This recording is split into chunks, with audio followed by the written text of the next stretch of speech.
Western Fire Chiefs Fire Tech U webinar series. Today's webinar is on tech requirements. So a little bit about Fire Tech U and why the Western Fire Chiefs decided to start this project. Over the past couple of years, we've recognized that we have an increase in data and options for technology to integrate into the fire service, and more coming online in the next few years.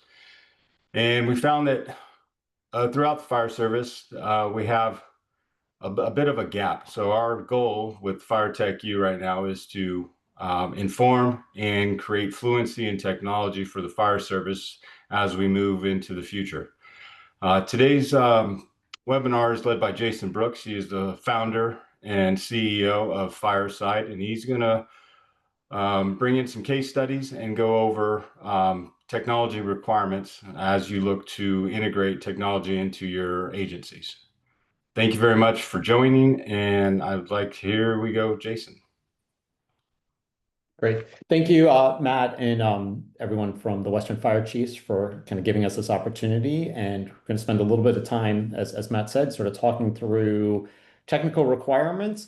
And with that, a quick just overview of what our plan is for today. We're going to do introductions and kind of background in a minute. We've got 3 case studies that we've sort of built out around public-private partnerships and how that can work to create new technology, lessons learned and insights from moving from like homegrown technology tools to an integrated system.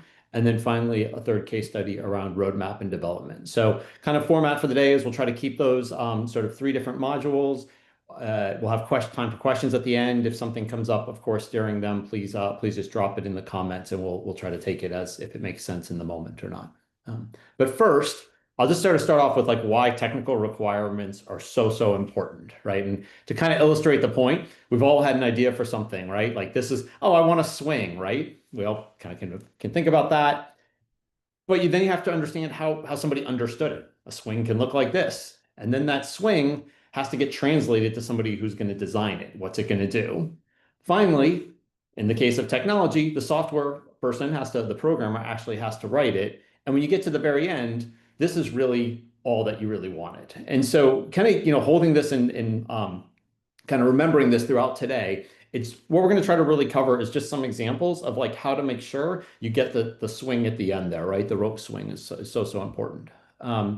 So with that, I'm going to do introductions first real fast. Let me back up. Sorry. I'm going to do introductions. But to get us started, I do have a poll that we're going to ask. We're really going to, if you can, just go in and let us know what your top 2 or 3 objectives you hope to learn from today. We'll try to kind of take that in as we're going and adjust the agenda a little bit as needed. So everyone should have, if I do this correctly, everyone should have that in there. We'll give everyone a couple minutes just to respond, and then we'll be looking at that and sharing some of the results out. So if you could just take 2 or 3 minutes to kind of tell us what your top 2 or 3 objectives are today, please.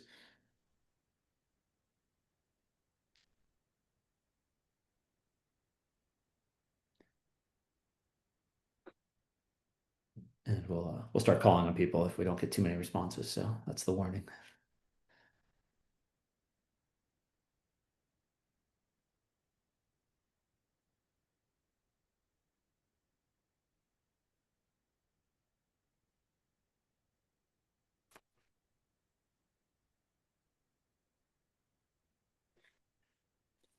All right, I will leave that open for a few more minutes, and then I'll keep us moving along here. So, all right. So first of all, kind of introductions and sort of who we are, why, what we can help with today. So as Matt said, I am Jason Brooks. I'm kind of the CEO of Fireside. I'll tell you a little bit around kind of our technology platform, how it's used in just a few minutes. Have a background in creating different technology companies, both in financial technology as well as in marketing technology, and now certainly in the fire tech space. I'm joined today by 2 guest speakers. Paul, Kate, if you want to introduce yourself. Yeah, good afternoon, everybody. My name is Paul Cade. I'm the Wildland Battalion Chief for Vail Fire and Emergency Services. I've been here in Vail for 11 years now, and prior to that, worked for the Colorado State Forest Service. Pretty excited to share kind of our our lessons here in the evolving technology and how we use it in assessments. Great, thanks, Paul. And also I'm joined by Todd Lando. Todd. Thanks everybody for being here. I'm Todd Lando. I'm with the Central Marin Fire Department in Marin County, California. I'm a battalion chief and a wildfire hazard mitigation specialist. Been in the fire service for 34 years and am now dedicated full-time to working on tackling wildfire mitigation issues and technology issues like the one we're going to talk about today. Great. Thank you both. So with that, I'm just going to do a quick sort of setup around Fireside because we're going to use that as a set of case studies when we go through some of the examples a little bit here. So about us, just for those of you who don't know, we provide a set of technology that's used by state and local fire departments to really help the communities take action for wildfire resilience. We're in 12 states. We work with fire departments both at like the state level down to local level and very small rural, even volunteer type fire departments. So we have a lot of experience in sort of supporting the technology stack from very mature organizations that have robust IT teams to literally one where there may just be a captain who is assigned to taking care of technology as well. And so some of that will come out today. For context, we do three things at Fireside, and this will kind of be the theme as we're moving through some of the examples today. But we're helping our agency partners and the communities make data-driven decisions when it comes to wildfire resilience. And in order to do that, you have to collect a lot of good data. You've got to curate the data. You've got to manage the data, and some of that will come out. But really about how do you make data-driven decisions? That's number one. Number two, we really focus on how to increase residents' actions. As we all know that the fire service can do some really amazing things, but when it comes to wildfire, so much of what needs to happen is on private property. Private homeowners need to take action. So how can we make it as cost effective as possible for the fire service to help the residents, help the members of their community? And then the third thing is really measuring results. So thinking in terms of like, how do we show the return on investment? How do we really demonstrate whether that's to the local public, whether that's to like the boards, or even potentially insurance companies or other people to really understand what the results look like. So we do this across a platform that has really four attributes in it. There are like we have an operations portal, we have an execution space. We really think about like delivery and action and measurement. And again, I'll just sort of touch on these as really set up for the rest of the webinar in the session here. So first of all, the operations platform, the admin platform. So this is a web-based platform. Our agencies access the technology through a web browser, typically on a laptop at the station, sometimes in the field on an iPad, but primarily it's designed to be web application, web-based, and applicative access from a laptop. This is where you can really think about like different permissioning levels. We think about the technology stack of what does a chief need to see all the way down to a field user. We think about what actions need to be taken in here. How does the data integrate? How do you make it very workflow driven for someone who's going to be performing different type of inspection programs? And so the admin portal is really about what our fire agencies partners are using all day, every day as they're working through the different things related to defensible space. The second part out of four there is how you actually execute. Remember, one of the objectives here is really to collect really good data in the field. And so that is done through an iOS app. We built a proprietary app after looking at different options and really just found that the WUI environment where cellular connectivity is very sparse and sort of can change pretty quickly. And for some other reasons, we needed to have a proprietary app and just collect the data that we need. And we can talk about that a little bit later on. The third part that comes into play is the delivery. So remember, one of the main objectives is getting residents to take action. We need residents to be part of the solution for wildfire. And so when it comes to this, there's tooling for like how do we reach the resident? That can be everything from a postcard that goes out automatically, like you see in the top corner there with like Vail to reach residents. A lot of people in Vail are second homeowners, so you need to use different channels like US Mail in there. That's all automated. We think about reaching the resident and creating tooling for the resident. They can access it on their phone. They can access it on a tablet. They can access it from a laptop. Essentially, you want to really meet the resident where they are and give them good tooling for that. The portal is secure. We have to think about security for the resident. How do you ensure that like a neighbor's not seeing information and keeping all of their information private? We think about accessibility because people have different ways of, again, interacting with digital content, bilingual. And then there's also paths and tooling for residents that are not digitally engaged or just choose not to be. So how do you also finally meet, even with all the technology, there's just certain residents that might not have access to computer or just won't, and you want to reach them in there. But at the core of what we're doing here in the technology platform is really helping the fire departments and the fire agencies communicate with their residents and make it very, very specific to what the resident needs to do, not generic information, but very actionable. The fourth and kind of final piece in here is measurement, is essentially how do we think about and track progress. So this is everything to be able to track where work's been done, how much action has been taken, what still needs to be done, everything from operational type questions to actually like community level risk mitigations and where community risk is shifting. So across that stack, there's really again these four things that we think about and are delivering. It's that how do you help the operations side of things? How do you then execute in the field, collect good data, think about delivery, engaging the resident with good tooling and good interactions, and then finally track everything to feed back into that loop. Last kind of setup piece, again, just for context, today the platform operates at scale. So we collect quite a bit of data for our agency partners. You know, we've now influenced over $100 million worth of resilience spend. So this is us helping our agencies help their residents know what they should do to be more resilient to wildfire. Almost 2 million cubic yards of vegetation has been removed close to home. So this is like high impact vegetation close to the structures. And so with that, the last kind of thing I'll take it back and as we make it for this webinar about tech requirements is all of this had to start somewhere, right? I mean, this is like a very, very early photo and the old school testing of literally a pink sticky note. A pink sticky note meant that it had passed testing that day, and a yellow meant that it needed more work, right? And all of this is kind of behind the scenes to what has been the platform that we're on today. So with that, I'm going to switch now and I'm going to kind of go into the first case study. So this is about kind of public-private partnerships and how they work in there. I do have another poll, so let me just get that ready. So the question here we really would like everyone to ask, just kind of give us some feedback on here, is kind of we'll call it the fire fairy.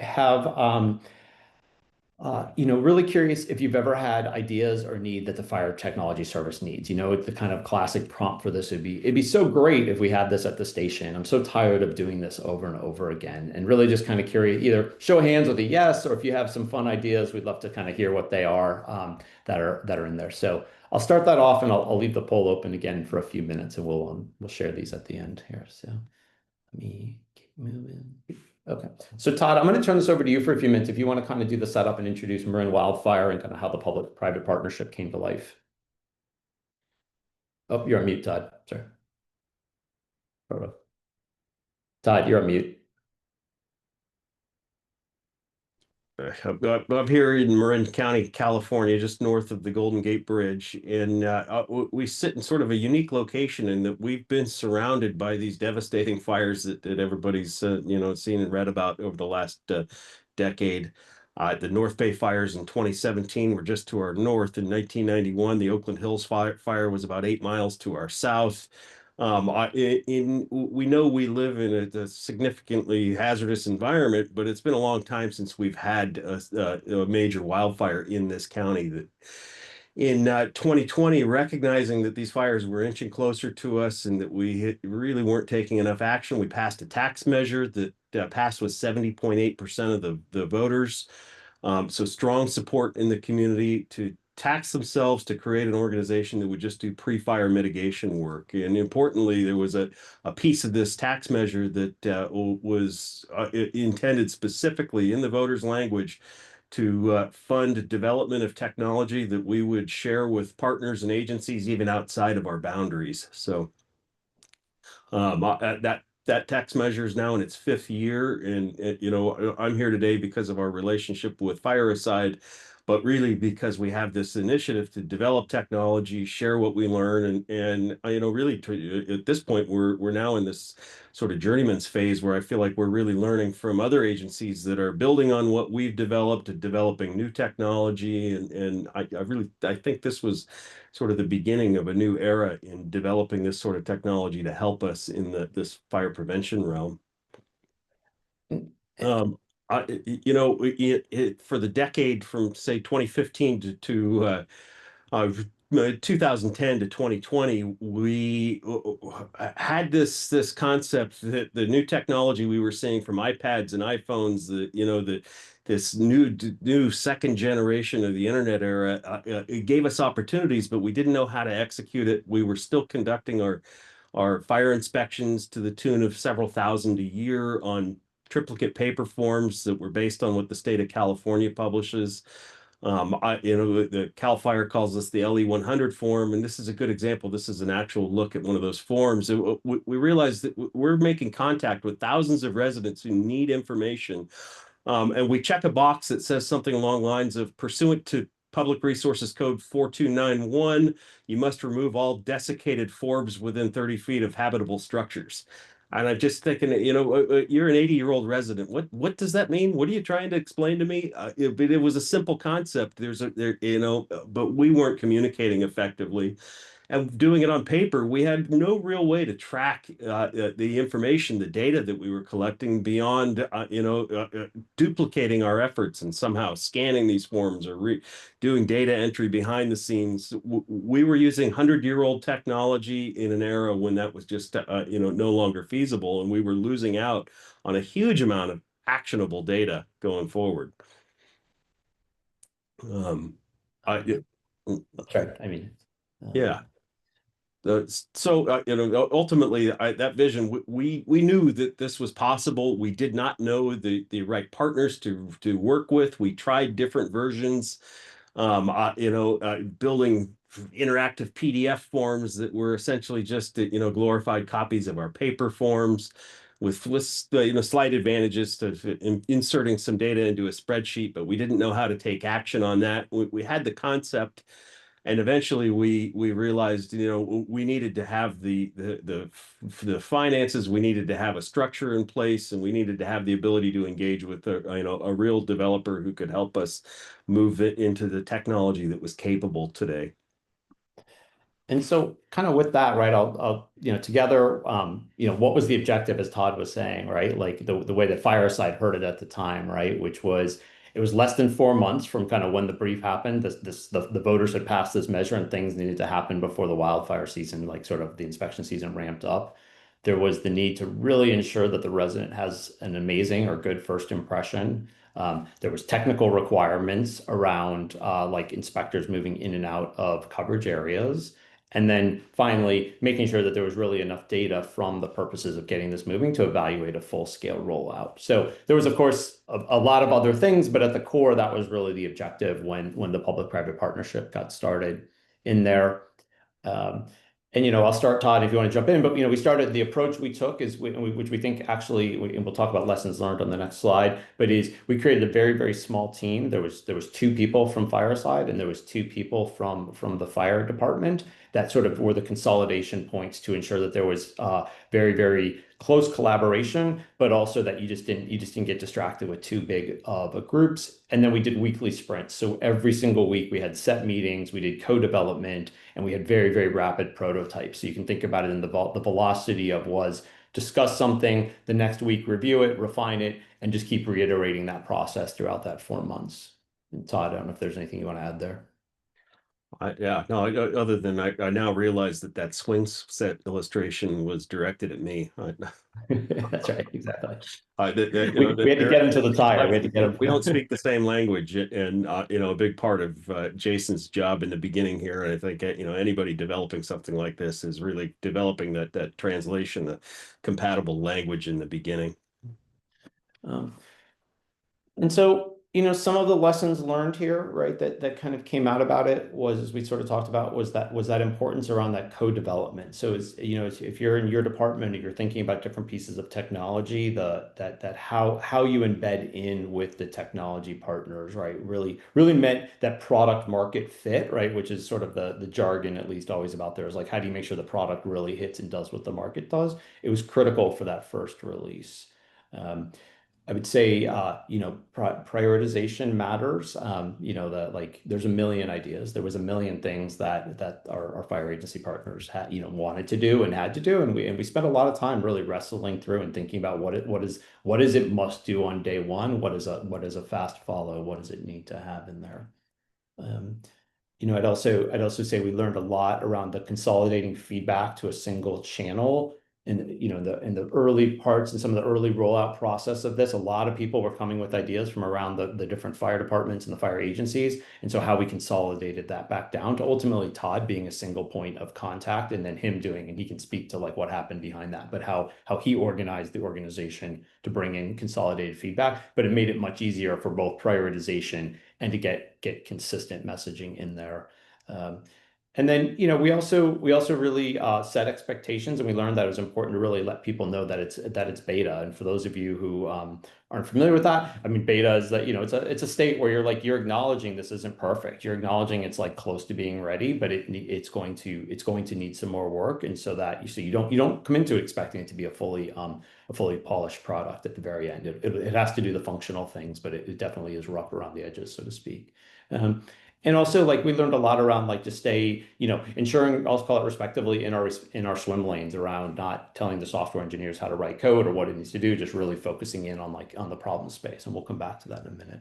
And Todd, I don't know if there's other lessons that you want to build off of that. I think that the focusing on beta, communicating both to the end users and in our case, this was a public-facing platform, so helping the public understand that was important. But I know we were lucky to work hard during that 4-month build-up period, and we were really able to roll out a product that didn't, I don't think, to the public-facing portion really felt beta, particularly beta. It worked. It delivered what it needed to in the beginning to the public, and it was the fire agency users that had to learn to cope with some of the minor inconveniences while we fully fleshed out the product. We're flying the plane as we built it, so to speak. Yeah, no, I think that's a really good point. I mean, going back to prioritization that matters and key requirements was to what Todd said, and what we heard was it couldn't be beta. It couldn't be beta for the residents, right? Like, it's okay if the inspector or the behind the scenes had to do some work, like that was an acceptable piece, but you couldn't have residents stumbling into things. And so that helped with prioritization. A lot of energy went into making sure that the resident experience was seamless. And the other like must have, if you will, at the time was you can never lose data. I mean, you've gone to someone's home, they've given you permission to come and talk to them, you've taken photos of their house. The last thing you want to do is have to call back a day later and be like, oops, sorry, kind of thing. And so, so from that standpoint, there was other parts when we use the word beta, we think about like trying to get into that, is there was things that you would accept as what I'll call, where it could be rough around the edges. But those two things were non-negotiables. They absolutely had to do that from day one, had to work as, flawlessly from day one. And so a lot of design time went into that, as well as a lot of just like the engineering time for the initial launch. Anything else, Todd? Do you want to add, or we can? No, I mean, you touched on the other thought I had was that the importance of the data, and I ultimately I think you're better to speak to how these folks might find people to build sort of the technology that these other agencies might be dreaming of. We were lucky to stumble onto Fireside in its infancy, and they built a platform for us that to this day, 5 years really of beta testing, and that in Marin County we're always sort of working one version ahead, I think, of the rest of the population, because we've agreed to help beta test a huge number of inspections that we're now conducting. And in 5 years, I'm pretty sure we've never lost data due to a technology glitch. There have been a handful of user errors on the part of our people. where we've probably, I could count on one hand the number of times we've had to go back and conduct a second inspection, but it's never been because of a technology glitch. It's always, user error, which means that, the learning curve is on our side. How we train our people to use the technology in the field really matters. And I think in the beginning I imagined it would be the other way around. That hasn't proven out. It's been on my shoulders. Thank you. Before I'm going to shift us to the next case study in a second. I'll just sort of again leave it open there. If people have questions around there, we'll have time of questions at the end. But please just drop any questions in the channel. We'll just try to kind of gauge that as we continue on through here. So case study number 2, right? Like, how do we so we're going to take and spend a little bit of time, and Paul's going to kind of walk us through some of his lessons learned around kind of going from a homegrown tools to an integrated system. And if you haven't gotten used to it by now, there's definitely a poll that we're doing. So again, let me launch that. And so really the question here, if you could just take a minute or two and kind of answer the question, is really around, like, do you have homegrown technology solutions? Like, we're really trying to understand, where people have built something maybe on their own. Maybe it's in a spreadsheet that is technology, or maybe there's a basic Esri form or something else like that, where you've had someone in your department kind of build any homegrown tech solutions. Either if you want to just share that with a yes, or just an example of it would be really good to kind of feedback into the Western fire chiefs. So I'll leave it, like similar before, I'll leave that open for a few minutes just to get feedback as we go. So with that, Paul, I'm going to turn it over to you for a few minutes if you want to just do a little bit of background about Vail. Thanks. Yeah, absolutely. So Vail Fire established our wildland program in 2007. Since the beginning, it was really focused around the mitigation aspect.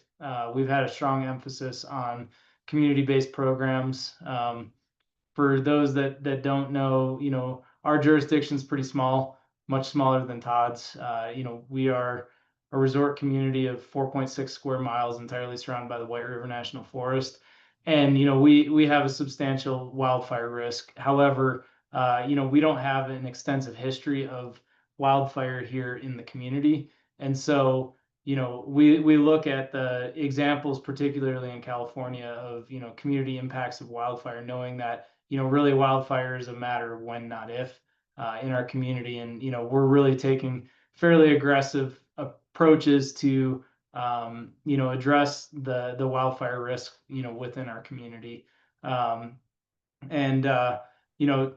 part of that, in 2017, we launched our first, well, it was really a second, but our more in-depth whole community assessment, parcel level assessment of wildfire risk, really with the intent of driving action within the community before the fire got here. And so, that was really the launching point for a lot of the internal homegrown tools that kind of led to where we are today.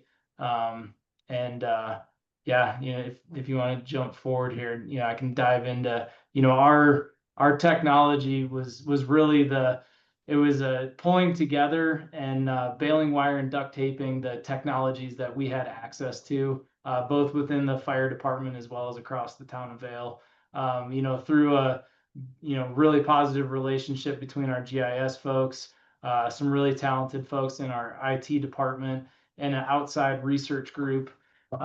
We were able to pull together a fairly robust system, that did a lot of the things that Fireside does. But it was definitely a team effort. And as the last bullet there, the swivel chair tech, it really was you had to enter the data into a GIS form, and that filled out a database, which then informed a website. And there were strings of code that were connecting all of those different systems together.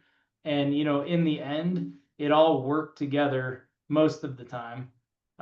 There was definitely lots of times when somebody inadvertently moved something in the back end and it broke a broke a link in the code, the duct tape tore apart, and we had to struggle, fairly quickly, to fix that. And oftentimes the reason that we learned that something was broken is we had a community member reach out and that brought that up. And that when we talk about credibility in the community face, that is definitely an issue. So that was definitely a constant struggle, in our own tech. So it really, to keep our technology at the level that our community expected, and in a way that was efficient for our inspectors to utilize, it really took quite a bit of back-end administrative time from not just the fire department, from our town IT staff, our GIS staff,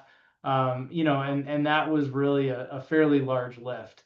And particularly when we were also relying on other departments as they had priorities and changes and products that they were supporting, particularly from our IT staff, that really affected our product to the community.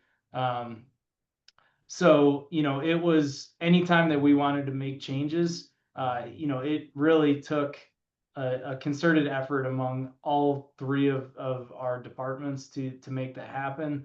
And really the hardest part of that is all of the information was fairly stuck in the native format. Whether it was an Excel spreadsheet, it was a GIS data table, or wherever it lived, it was kind of stuck there. And so when we got down to the trying to really, the value of collecting a lot of this data is the analytics. It was really hard to analyze the data in efficient ways. And so we definitely found the limits of our homegrown tech. Really looking at enterprise solutions, and I was listening to Todd talk about kind of their origin story, their system, and I think a lot of us all have fairly similar pathways in this. And we had a system. It was functional. It was it was the way that it was because partly how it grew. We did our systems based on the how we collected our assessments, for instance, were based on the system that we used. As we implemented the Fireside platform, there was definitely a little bit of retooling the how do we do something fitting into the available platform versus how do we what do we really need. And one of the things that I think was probably most valuable in having our own technology first, when Jason first approached us with the Fireside platform, we had something solid to compare it to. And I'll admit I'm probably one of the worst people that a tech vendor can ever try to sell something to. I'm super cynical. The data question is one of those things that came out there. And really knowing what we had already in place was super valuable in validating what Fireside was coming to us with, saying that they could do. And really in the trial period, that was super helpful. When we were kicking the tires on the technology, I could compare it directly to what we were already doing. And really for us, it helped evaluate not just it could do what we were doing, but what could it do that we're not currently doing. And that was really important from a sales point internally to to our directors, and why is this technology going to be better than what we have, and why is it worth the money that we're going to invest in that. And then lastly, I think an important one is understanding the non-negotiable points. If you were we had some things that we were doing. We have many multifamily properties within this community. We had a specific way. One of our big things is we wanted to ensure that a copy of the evaluation for the common parcel got out to every single property owner within that. That was definitely something that was kind of outside of what Fireside was doing prior to that point. And as we, were onboarding, that was a system that we needed to work through. Likewise, we want to ensure that, with the many absentee property owners that we have here in the community, everybody received the assessment whether they were home or not. And in most cases, we don't have contact information for them other than their tax, where their taxes go. And so, the mailing component to it for us is very important to ensure that people have access to that information. And so, those were just some examples of some areas where, we were very firm, and this is what the system needed to do. And, we were able to work with, with Jason and his team to ensure that, we were able to meet those needs, within the community. That's great. Thank you, Paul. I'm going to kind of shift into the last case study here, kind of around roadmap and development. And then, like I said, we'll have time for questions and such at the end. And if you haven't figured out the pattern by now, this will be your last poll. So really the question kind of for the group in here, and is again, it's a little open-ended, but is just really curious to understand inside of your department or your agency, do you have a formal process where you prioritize features for all of your tech partners, right? Like how do you is it ad hoc? Do you just sort of think about things and then throw them out, or collect information and then bring those back? And so just really looking for insights around how departments today are prioritizing what is really important to them, what they need from their tech partners. So I'll leave that open for a little bit, and then keep moving, as I said. So for this third section and the kind of third case study and kind of piece we're going to talk about is like roadmap development. So so the other examples today were a little bit was sort of how it got started in a public-private partnership, how to like migrate off of for someone who is has built their own technology and sort of migrate into the platform. But now you're up and running, or you have a piece of technology or technology partners you're working with, and you want to help influence their roadmap. And I can certainly speak for almost all technology companies, or at least ours, that we always want to know. We want to be building our roadmap to where our customers and partners want to go. I very much tell our team our job is just to always be like a half step ahead of everything, so that by the time a department comes to us with a, hey, we're thinking about, we should have already started that should be on our roadmap, and we should be working on that. But there's really three, I mean, there's a lot of things that can go into this, but there's really three things I kind of wanted to like highlight out around what is good feedback. And so the first one is defining the problem, not the solution. And something we found with a lot of like fire departments and fire professionals is really, really good at like running into action and running to that. But you have to take a step back and really don't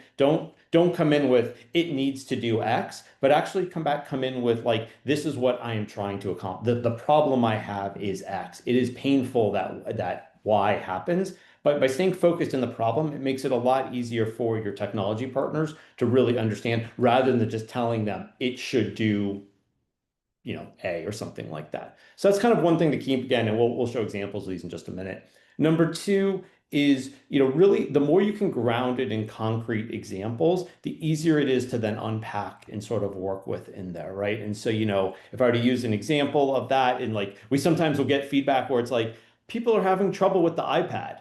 And you're like, well, what do you do with that, right? Like, how do you actually understand like what that really means, right? What people, how many people, where, what were they online, were they offline? And so, it's taken. I think we've trained a lot of our agency partners now through feedback, but still always looking at, be incredibly descriptive about what you were doing, where you were, what you were trying to accomplish when it happened, because it just makes it so much easier, right? And if I think about like in the fire service, an analogy would be is if you get a call that comes in that says, oh, there's reports of smoke. What, like a little bit like, what do you do with that? Versus there is 3 reports of smoke at this address, no smoke alarms have gone off, right, et cetera. Like the more concrete it is, the more it becomes actionable. And then the third key thing to consider is really, self-classify your requests or your feedback as whether or not they're just quality of life or they're mission critical, or some other kind of like, qualifiers in between. And the distinction there really, of course, is mission critical. This is just something that's really, really important to the agency, where, quality of life is, hey, it'd be really nice if I didn't have to press this button twice, but it doesn't really slow me down. It's just kind of annoying kind of thing. And we all have those in any technology we use. But by characterizing of that, it really helps the partners, the tech partners really understand where to prioritize resources and how to dig into things. And we do try to get to quality of life bugs or quality of life issues as much as we can, but certainly mission critical rises to the top. So just to illustrate this again with a little bit of case study and example, I'm going to give a little bit of context. And I'll just sort of walk through an example with Todd. So in this particular case, the background or the context is that you have all these defensible space inspections. Todd's responsible for tens of thousands of defensible space inspections every year that need to be done. You have to think about like people calling in sick. You have to think about all sorts of different variables that can kind of come in, and he needs to be able to report up to stakeholders on progress and other things that are going on. Kind of the existing process around a lot of this was that there was just drawing on a map, just, hey, we're going to go over here this week, and then we're going to go over there next week. And users in the field had to manually update their progress. They had to like mark off where they were. If someone called in sick, it took a lot of time. And the truth is, it just took up a lot of staff time in there. And so to illustrate this a little bit, when we think about like defining the problem, the problems are that we have different resource levels based on the day. Every day, it's a different kinds of things in there. The problem is that we need to be able to create assignments based on multiple criteria. The problem is that we need to automate our progress tracking. The problem is that we have to reassign resources dynamically based on how much progress we're making against assignments in there. The problem is that we'll get a special request. Someone needs to see, we have to go to this house tomorrow at 9 a.m. or something like that. And there's other problems in here, and I'm just trying to use this as an illustration, but this is kind of the exercise that when we started on this with Todd on this particular module, we sort of walked through, like, again, what are the problems? Oh, the problem is that on any given day, one of your inspectors can call in sick, and you have to be able to reassign something. Oh, the problem is somebody calls a supervisor or a board member, and you have to get to that person's house right away. Okay, so like those kinds of things really help kind of like bring it out into there. And to illustrate these with just like concrete examples and kind of building off of that, right? It's like, hey, we really want to identify and visit homes with the highest wildfire risk that we haven't been to, but they have to be geographically concentrated. We planned on doing 100 resources, but then some people have been reassigned. There's been a fire and some people have been pulled off, or we need to reallocate their assignments. Again, we have a priority complaint or something like that. So these are just ways that we really got into unpacking that.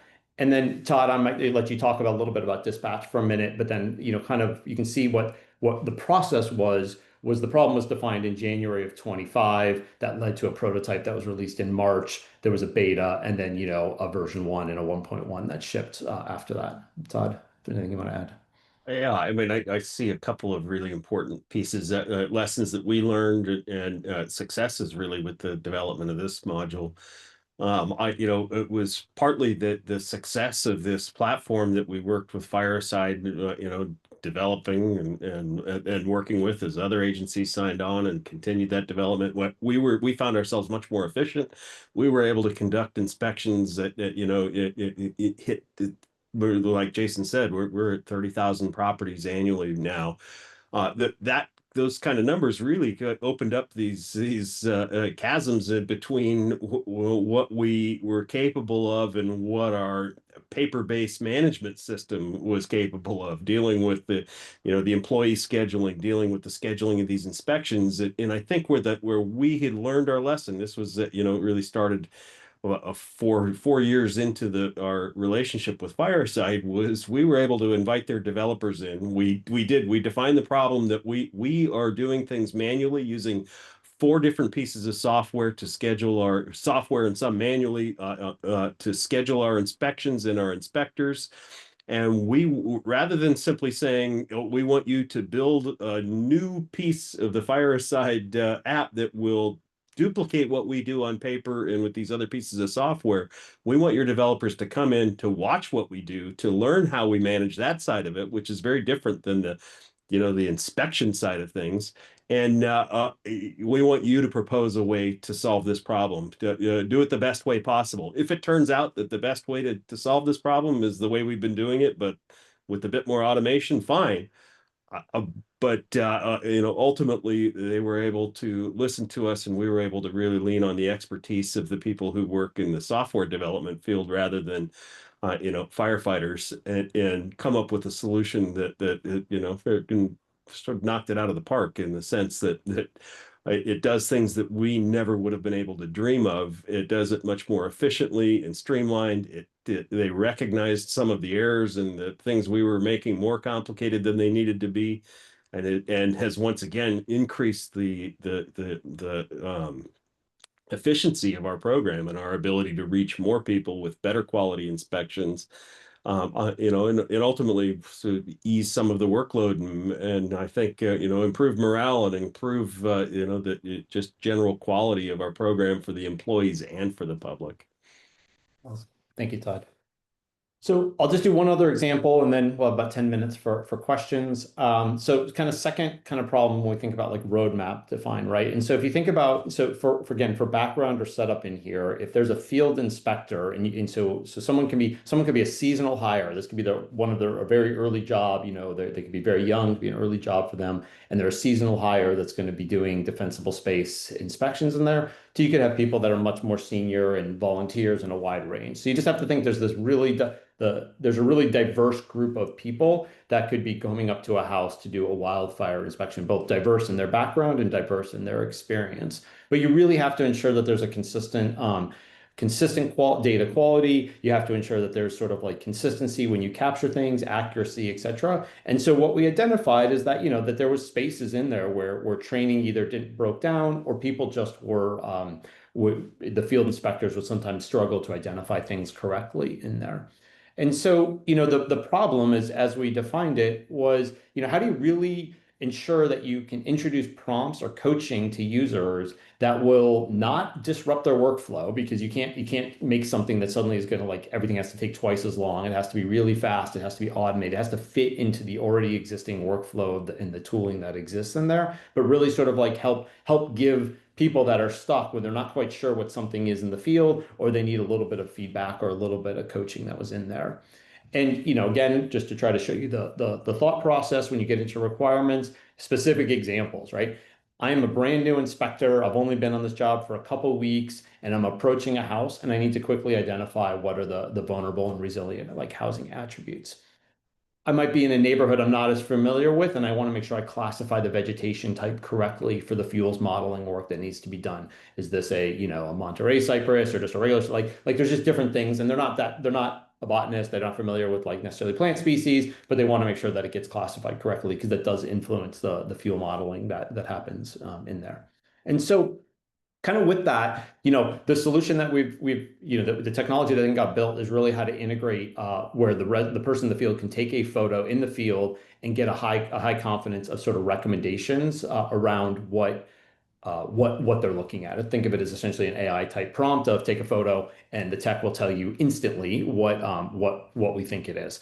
And the reason I thought to include this one in here, and if you look at the dates, we shipped this over a year ago, right? And it's a good example of like, what we thought was the right solution last summer. We put it out there in August of 24. We started monitoring how it was used. We released to a select set of users. We start getting feedback, and there was a lot of feedback. Like, we definitely, to be transparent, a swing and a miss a little bit on some of the capabilities there. So that led to a complete refactor on workflow on the workflow over the winter. And and for us, truthfully, it was a couple of assumptions. We just got them wrong, right? Like, where we thought we understood the problem, what we thought was actually the right solution was wrong in there. We led that a rebuild, launched it in June. It's gone out to beta in July, and now it's completely fully rolled out, and we're getting good feedback. I mean, so now I think we finally nailed this for what I'd consider to be a V1. And putting Paul on the spot. Paul had given us a little shout out on this the other day. So I don't know if there's anything you want to add on that, Paul.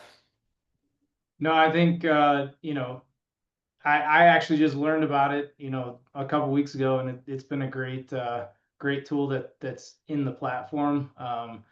And particularly, the use case of, we have our seasonals doing these assessments, potentially limited training. And so this is just a tool to help them in that confidence building. So, yeah, a really good example of, this wasn't a tool that we specifically asked for, but, utilizing the technology that's available in the platform, and regardless of the technology platform, hopefully there's updates and new features being added, and ensuring that you're up to date in all of those new technologies helps you to really capitalize on the investment that you're making in the technologies. Yeah, thank you. So with that, I see we've got a couple questions, which we'll start answering here in just a minute. I'll probably kind of take them off, and I might, have call on Paul and Todd to answer them with me. But last thing before we jump into Q&A, there's really three things that we're hoping you take away from from this hour and kind of the time here is. The number one, the importance of like co-development, right? Fireside as a company could not have accomplished what we've done so far if we weren't fortunate enough to sort of sit side by side with our partners, Todd, Paul, and others, to the point of like bringing our developers in to just watch what happens and ask questions. We go out in the field and just walk with inspectors and just see what's happening out there and do those types of things. So I really would encourage, anyone who's thinking about different technology, would, ensure that your technology partners have that collaboration cycle and that collaboration process in there. You get the technology you want faster, and that there's just less friction for the development side. Some of the benefits, as Paul mentioned, around migrating off of homegrown technology and how it makes you really understand what's working and what's not. What are your non-negotiables as to what you can change in there, and so sort of some of the power and benefit of prototyping or having some of your early tech before you find an enterprise solution. And then for the third thing, really focusing on problem definition and just the importance of that. The standing joke is if you have an hour, you'd spend 55 minutes just in the problem and 5 minutes on the solution. But that's really true. The more you interrogate the problem and really think about the 5 whys. Why is that a problem? No, why is that a problem? The more you can do those types of exercise to then articulate what your requirements are, the better you'll get. The better you'll get to a good outcome faster. So with that, I see a couple of questions in here. Please, if you have any more, throw them in the chat as we go. So one of the questions was about connectivity issues like offline mode in there. And so the answer is, I'll take that. And both Paul and Todd, I'm sure, have there are places where there is no cellular coverage at all, right? And so if you think about what the requirement is we need to be able to operate in areas where there will be no cellular coverage. There might be one bar because it's actually sometimes worse when you have one bar because it's really weak, but it's trying to call home, which is actually technically harder than just a broken connection. But you have these situations where it needs to be transparent or seamless to the field users. They simply just can't know that they've moved on and off connectivity. So the technical solution that we call it sync when you can, which is the device will always just try to call home when it can, but it's always designed to operate locally until otherwise. Let me see. I might take I'll take the next one, and then the third question, Todd, I'll throw to you guys. So the second question in there is about, can we integrate GIS layers or import existing data? The answer to that is absolutely. Like in our system, absolutely yes. We feel pretty passionately that we're a good partner for our agencies, and by letting them take their data in or out at any time, it just makes us work that much harder to do our jobs well. So there's from a philosophy, we have no vendor lock-in. We're very, very data belongs to our agencies. We're very clear about that. And that goes both directions, meaning that agencies can load in their own GIS layers, whether it's an evacuation zones are common in there. You see firewise zones, firewise neighborhoods. You see other types of GIS layers that get put in there, and as well as like historical data that can be loaded in there. So then this one, for Paul and Todd, the question is, what is the process for deciding your agency tech requirements, and how do you successfully deploy to organization members when they're already overloaded with tech? So maybe the question is there just to think about like the tech overload question and how you've worked through that in your departments. So I'll give you my simple answer is, first knowing if you need tech.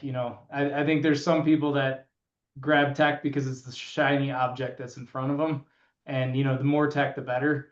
And I think that's what's leading to a lot of the overloading of organizations, in that space. I think in terms of how do you successfully deploy, when you decide that the tech is, what's useful for your organization, it's finding a solution to something that you need. I think the most important thing that I see is that you need that super user, that internal champion, that is going to know what every button and widget and everything else is going to do, and is the person in the organization, you know, that can be the person that is, this is how we're going to use this tech solution. Because I can assure you that how I use Fireside and how Todd uses Fireside are similar but slightly different. And so, you know, you have to have that decision internally about how you're going to do things. So Todd, you're on mute again.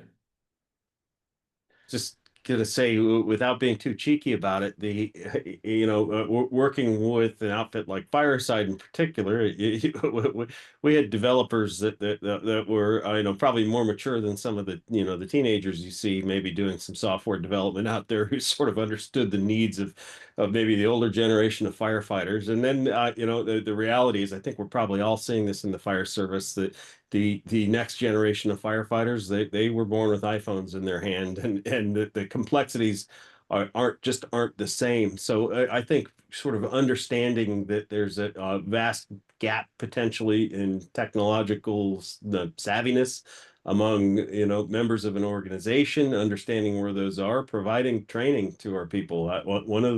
One of the challenges we had was we had worked with Fireside, and this great tool had been developed, and we had to develop the approach to training our people to use it, and ensuring that every person who picked up that iPad in their hand approached an inspection the same way, approached the software the same way. So it's not that the software certainly shoehorns people into making similar decisions when they find similar issues.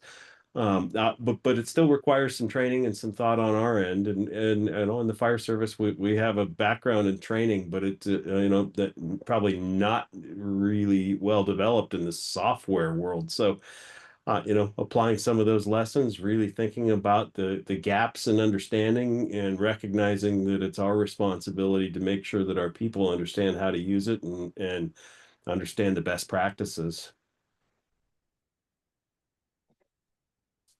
Thank you. I saw one other question in there. I tried to respond on in text, but if you have more questions, you can, or I guess just follow up with us. I'm not sure. I might need a little more definition on that one to understand what the question is. And it was about operating system. So if there's more, I guess, Matt, we're almost at time. So turn it back over to you. And